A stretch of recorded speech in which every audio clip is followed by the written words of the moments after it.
किसी ने बड़े कमाल की बात कही है कि जिंदगी लग जाती है घर बनाने में और बच्चों को मिनट नहीं लगता घर को वापस मकान बनाने में। नमस्ते दोस्तों, मैं हूं आरजे कार्तिक। एक बहुत ही खूबसूरत कहानी आप में से किसी ने मुझे भेजी है, लेकिन लिखा किसने मुझे नहीं मालूम। जिन्होंने कहानी लिखी है वो लिखते हैं कि घर में हम दो भाई बचे थे। माता पिता का निधन हो चुका था। बड़े वाले भैया नीचे वाले फ्लोर पर रहते थे, निचले फ्लोर पर, फर्स्ट फ्लोर पर पहली मंजिल पर मैं रहता था।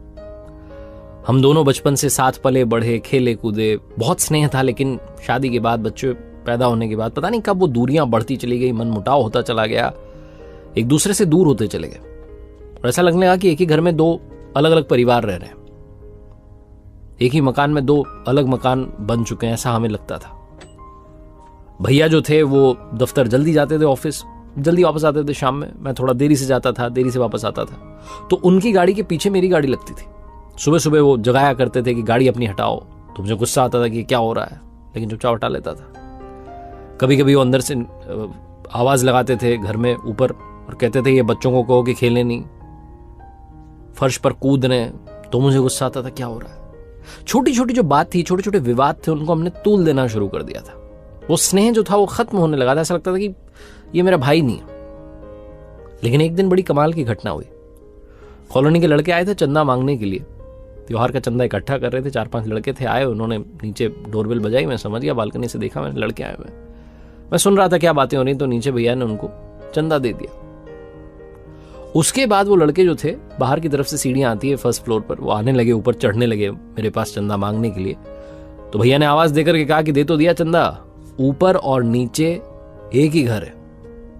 वो जो भैया ने बात कही एक ही घर है, वो लाइन मेरे कानों में गूंजने लगी। वो लड़के तो चले गए दूसरे घर में चंदा मांगने के लिए, लेकिन उस लाइन ने मुझे एहसास कराया कि मैंने इस घर को अलग अलग मान लिया था। भैया तो आज भी इस घर को एक ही घर मानते हैं। उस दिन के बाद से मेरा व्यवहार बदल गया। मैं सुबह जल्दी चक्कर के गाड़ी हटा लेता था ताकि भैया गाड़ी निकालने, उन्हें ऑफिस जाने के लिए लेट ना होने लगे। अपने बच्चों से कहता था कि फर्श पर ज्यादा मत कूदो, नीचे आवाज जाती है, घर के बड़े सो रहे, उनको चैन से सोने दो। उस दिन के बाद वो जो मन मुटाव था वो हमेशा के लिए खत्म हो गया। बात 100-200 रुपए के चंदे की नहीं थी, बात बहुत बड़ी थी कि ये एक ही घर है। छोटी सी कहानी जो सिखाती है कि हम कई बार अपनों से किसी छोटी बात के चलते, किसी ताने के चलते दूर होते जाते हैं, उनके लिए घृणा अपने मन में पालने लगते हैं और एक ही घर में ऐसा लगता है कि बहुत सारे अलग अलग परिवार रह रहे हैं। जिस घर में आत्मीयता होती है वो घर महल होता है। आप चाहे जितना आलीशान मकान बना लें, लेकिन घर में जो रह रहे हैं अंदर, उन सदस्यों के बीच में प्यार नहीं है, प्रेम स्नेह नहीं है, तो उस मकान का मतलब नहीं है, वो खंडर के बराबर है। और अगर आप एक छोटी सी झोपड़ी में रह रहे हैं, लेकिन जो अंदर सदस्य रहते हैं उनके बीच में प्रेम है, स्नेह, आत्मीयता है, तो आप एक बहुत शानदार खूबसूरत महल में रह रहे हैं। इसीलिए मैं अक्सर आपसे कहता हूं कि अपने परिवार के प्यार के साथ कर दिखाओ कुछ ऐसा कि दुनिया करना चाहे आपके